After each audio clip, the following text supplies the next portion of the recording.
The Ifa religion, which originated from ancient Egypt, is the same thing, one and the same thing as the Americanized universe teaching. But there are differences. The main difference is the American version is very much watered down, and you have to pay for shit to know shit. And basically, there's a huge difference between what the idea that's kind of being in people's minds and circulated. A lot of people get what it really means, because the universe teaching does teach connection to the spirit of the earth, like ground level. But a lot of people have this idea that it's like the spirit of the air. Like that's where the whole confusion of God, like, okay, like the God in heaven, that when you try to mix that in with the universe teaching, it doesn't go so well for you. Here's why. Detection. Anyways, here's why. Because God in the heaven, even though the spirit flows through the air as well, when you're more in tune with something up above as opposed to something down below, so as above, so below, right? There's spirit up above as there's spirit down below. The spirit runs through the earth, inside the earth. And the spirit of your ancestors abounds from the earth. That's basically where purgatory is. Purgatory is the living things that are around, that are waiting to be transformed into another life. That is purgatory. And the bad thing about the universe teaching as opposed to Ifa religion, IFA, Ifa, is, like I said, this connection with the Americanized version of like God, Jesus, and they're all pointing up. They're pointing up when they should be pointing down below. Because what happens whenever someone dies? They turn into the dust. They turn into the trees. They turn into the grass. So, yeah, like the problem that comes in here is that America is so noisy in the spirit realm in the first place.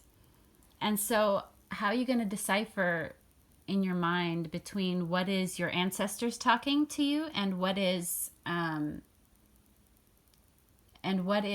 the noisy people that are still alive? So there's a problem. You want to be in tune with the earth. You want to be grounded. Like, like that Hawaiian movie, like, I forget what the name of it is. It's like the Hawaiian princess. And they have this little story there, and it goes like, whenever the ancestors died, they turned into mountains. Well, there's a backstory to that. They were basically giants. There used to be giants that lived on the earth. That was just part of the human evolution process and everything. So, I think that normal sized humans like we are today were like considered to be like the fairies for them. And of course, nowadays there has been even like smaller fairies sighted, but they are like kind of like they either look like little goblins or little creatures of some sort, but they don't look like the typical fairy. But there might be those too. Who knows? But yeah, so you want to be connected to Ifa, because Ifa is ancestor. That's why there's ancestor worship going on. Because the more you worship your ancestors, the more alive they become. Your thoughts are powerful. They create reality. You can resurrect your ancestors that have not been reincarnated. You can resurrect those ancestors from the earth beneath you, from the rocks, you could pull that spirit out and have them assist you, build a relationship with them, right? That's why these African religions do like ancestor worship, and India, their religions, they do ancestor worship because they know the secret.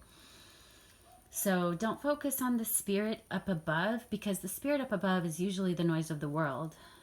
Focus on the spirit of nature. So that's the Ifa. That's the same thing as the universe. It's just more in depth, less watered down. So there you have it. Worship your ancestors. Bring them back to life. They are there. And what is worship? It just means that you're giving something more attention, more honor and glory. What's wrong with that? What's wrong with that? Anyways, yeah. I think I made my point. Yeah, like the American version is like, they still have pieces of truth in there, but the overall idea, like it's been leaving me with an impression of something that flows around in the air.